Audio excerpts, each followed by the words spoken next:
Sejarah Perang Yarmuk, pertempuran antara kaum muslimin dan Kekaisaran Romawi.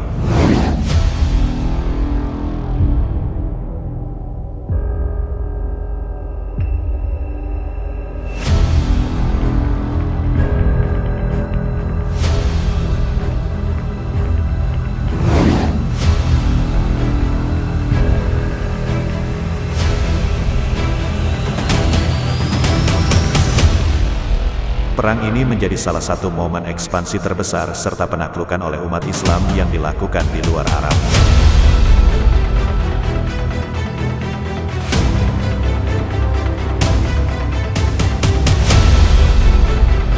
Tiga pasukan yang berisi 3.000 orang per kelompok, bergerak ke utara untuk menyerang Suriah sebelah selatan dan tenggara selesai Perang Riddah pada musim gugur 633 Masehi. Ketiganya berada di bawah kepemimpinan Amr bin As, Yazid bin Abi Sufyan, dan Syurobil bin Hasanah. Amr mengambil rute pesisir melewati Ailah, sementara Yazid dan Syurobil bergerak ke Tabuk Ma'an.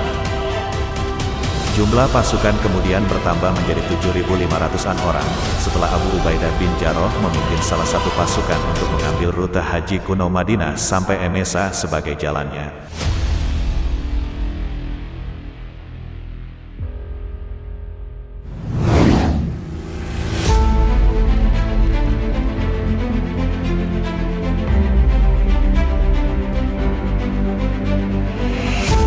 Perang Yarmuk adalah salah satu perang besar dalam sejarah peradaban Islam pada era kedua perkembangan Islam, yaitu pada masa akhir kekhilafahan Abu Bakar dan awal kekhilafahan Umar bin Khattab.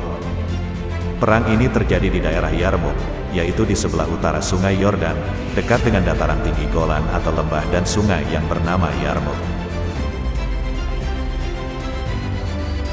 Perang ini adalah perang kedua pasukan muslimin melawan Kekaisaran Romawi Timur setelah sebelumnya juga terjadi perang antara keduanya pada Perang Mu'tah. Perang Yarmuk terjadi pada tahun 636 atau tepat pada tanggal 20 Agustus tahun 636 Masehi.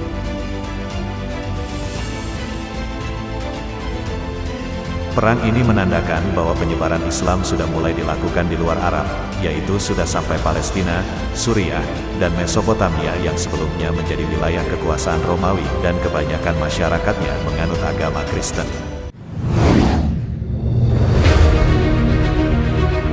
Perang Yarmuk, takluknya kerajaan Romawi di bawah pasukan Islam. Dalam sejarah perjuangan kaum muslimin dalam menegakkan Islam, maka akan kita dapati banyaknya peperangan yang terjadi yaitu dalam rangka menghentikan hegemoni negeri-negeri kafir yang menindas daerah kekuasaannya.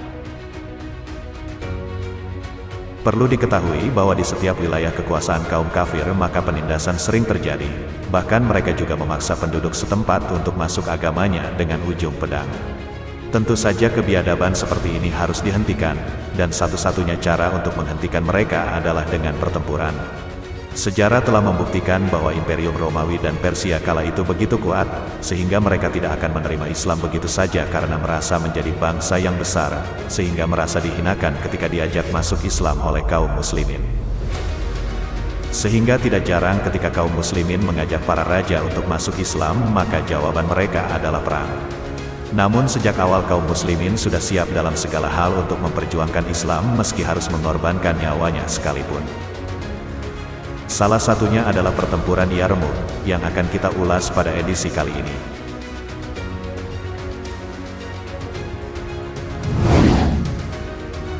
Perang Yarmuk adalah perang yang terjadi antara kaum muslimin melawan pasukan Romawi atau Bizantium, negara superpower saat itu, yaitu pada tahun 13 Hijriah atau 634 Masehi.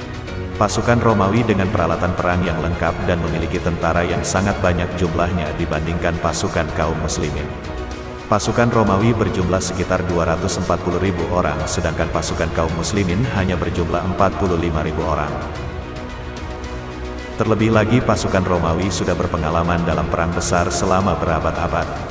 Namun ternyata, kemenangan tidak ditentukan itu semua, tetapi dalam keyakinan pasukan kaum muslimin kemenangan adalah ketika mereka berjuang hanya karena Allah. Dalam Perang Yarmuk, pasukan Romawi memiliki tentara yang banyak, pengalaman perang yang mumpuni, peralatan perang yang lengkap, logistik lebih dari cukup, dapat dikalahkan oleh pasukan kaum muslimin, dengan izin Allah. Ini adalah bukti yang nyata bahwa sesungguhnya kemenangan itu bersumber dari Allah, Tuhan yang Maha Kuasa.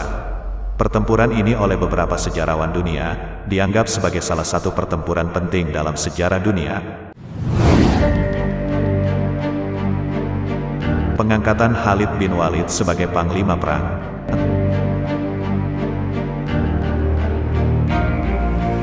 Entah apa yang ada di benak Khalid bin Walid ketika Abu Bakar menunjuknya menjadi panglima sebanyak 46.000 pasukan. Hanya ia dan Allah saja yang tahu kiranya, Khalid tak hentinya beristighfar. Ia sama sekali tidak gentar dengan peperangan yang akan ia hadapi meski menghadapi 240.000 tentara Bizantium.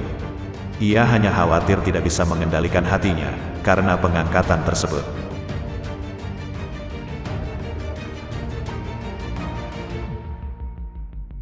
Di sisi lain kaum muslimin sangat gembira mendengar kabar ini. Mereka pun sudah bersiap untuk menyongsong perang Yarmuk yang akan menjadi sejarah penegakan kemuliaan Islam di luar Jazirah Arab. Hampir semua pasukan muslim bergembira dengan penunjukan Khalid sebagai panglimanya.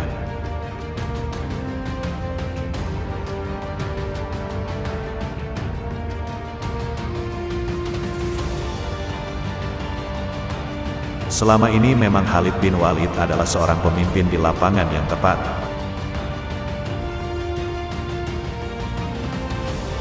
Abu Bakar pun tidak begitu saja menunjuk pejuang yang berjuluk pedang Allah itu.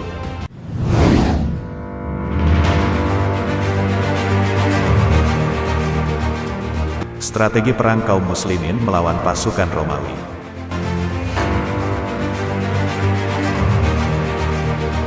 Sebagai seorang panglima, Khalid bin Walid mulai memutar otak untuk menghadapi pasukan sebanyak itu.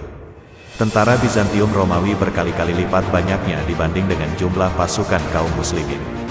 Ditambah lagi, pasukan Islam yang dipimpinnya tanpa persenjataan yang lengkap, tidak terlatih dan rendah mutunya dibandingkan dengan angkatan perang Romawi yang bersenjatakan lengkap dan baik, terlatih dan jumlahnya lebih banyak.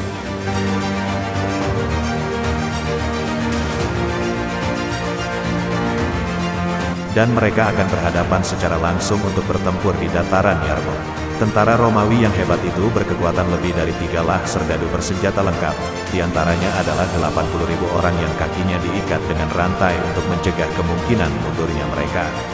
Sehingga pasukan ini mau tidak mau akan berperang secara habis-habisan melawan kaum muslimin.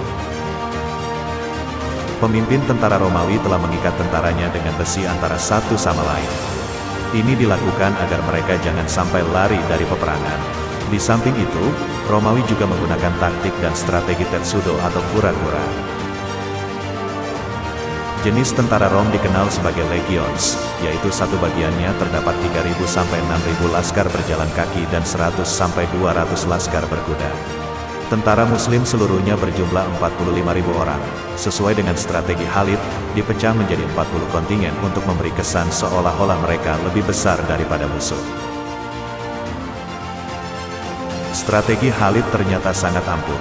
Saat itu, taktik yang digunakan oleh Romawi terutama di Arab Utara dan Selatan ialah dengan membagi tentaranya menjadi 5 bagian, depan, belakang, kanan, kiri dan tengah.